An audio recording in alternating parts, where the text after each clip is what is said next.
যে পুলিশ যে গাড়ি করে আইছে আমার ফাইন কাটার জন্য, এই পুলিশের গাড়ির ফাইন এখন কে কাটবো সেটা আমার প্রশ্ন থাকবো। আইনের রক্ষক যদি আইনের ভক্ষক হয় তাহলে এদের বিরুদ্ধে প্রতিবাদ আমরা করুম। একই যাত্রায় পৃথক ফল নিয়ে প্রতিবাদ করল শান্তির বাজারের এক যুবক। কথায় আছে, আইন সবার জন্যই সমান। এই কথা শুধুমাত্র বলার জন্য আর কাজের বেলায় ভিন্ন চিত্র লক্ষ্য করা যায়। এই ভিন্ন চিত্র লক্ষ্য করে সংবাদ মাধ্যমের সম্মুখীন হয়ে প্রতিবাদ করল শান্তির বাজারের এক যুবক। ঘটনার বিবরণে জানা যায় যে শান্তির বাজারের বাসিন্দা সায়ন ভৌমিক শান্তির বাজার থেকে জোলাইবাড়ির উদ্দেশ্যেই বাইক করে যাচ্ছিল। সঙ্গে ছিল ওর বন্ধু। বাইকে করে যাবার পথে বাইখোড়া নাকা পয়েন্টে উদয়কে দাঁড় করায় বাইখোড়া থানার পুলিশ। সায়নের দোষ ছিল যে বাইকে থাকা ওর বন্ধু হেলমেটবিহীন ছিল। ডাবল হেলমেট না থাকার ফলেই আইন অনুযায়ী সায়নকে 500 টাকা ফাইন করা হয়। সায়ন নিজে দোষীর কথা সংবাদ মাধ্যমের সামনেই স্বীকার করে।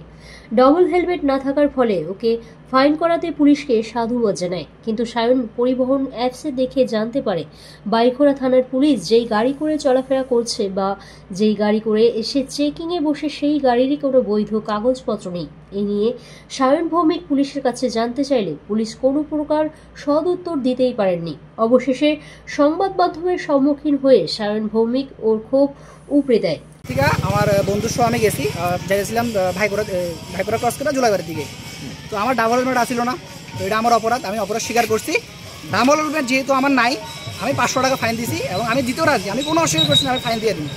ঠিক আছে, কিন্তু আমি ফাইন দেওয়ার পরে আমি একজন সচেতন নাগরিক হিসাবে আমার মোবাইলে সবসময় এম পরিবহন থাকে।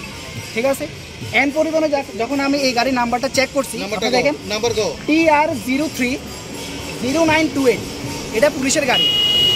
তাই না, নিশ্চয়ই এই গাড়ি করে আইছে। ইন্স্যুরেন্স দেখেন 1901 পলিউশন, এই গাড়ির ইন্স্যুরেন্স নাই, শেষ হয়ে গেছে। তাহলে আমার প্রশ্ন হলো সবার কাছে, এই গাড়ি রাস্তায় কিভাবে চলে এবং যে পুলিশ যে গাড়ি করে আইছে আমার ফাইন কাটার জন্য, এই পুলিশের গাড়ির ফাইন এখন কে কাটবো সেটা আমার প্রশ্ন থাকবো। এখন আপনি কি চাইতেছেন? আইনের রক্ষক। এখন আইনের রক্ষক যদি আইনের ভক্ষক হয় তাহলে এদের বিরুদ্ধে প্রতিবাদ আমরা করুম এবং এদের শাস্তি কি দিতে পারবো এটা আমি আপনার কাছে রাখছি। Bureau report, PB news. Andaman township project, ফ্ল্যাটের থেকেও সস্তায় এবার নিজের বাড়ি।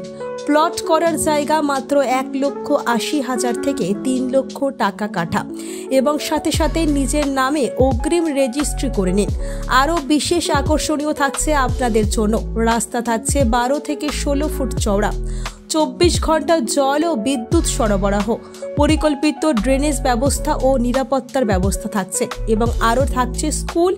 একই ছাদের তলায় সর্বশিক্ষা, লেক পার্ক, খেলার মাঠ, সুইমিং পুল, হাসপাতাল, ব্যাংক, এটিএম, শপিং মল ইত্যাদি। আরও অনেক সুযোগ সুবিধা পাচ্ছেন। ঠিকানা মনে রাখবেন, বর্ধমান রেলওয়ে স্টেশন থেকে কাটোয়া রোড, দেওয়ানদিঘি থানা 500 মিটার, নবদ্বীপ রোড 200 মিটার। তবে আর দেরি কেন, আজই চলে আসুন। যোগাযোগ নম্বর 8918277795, এছাড়াও 7547903108।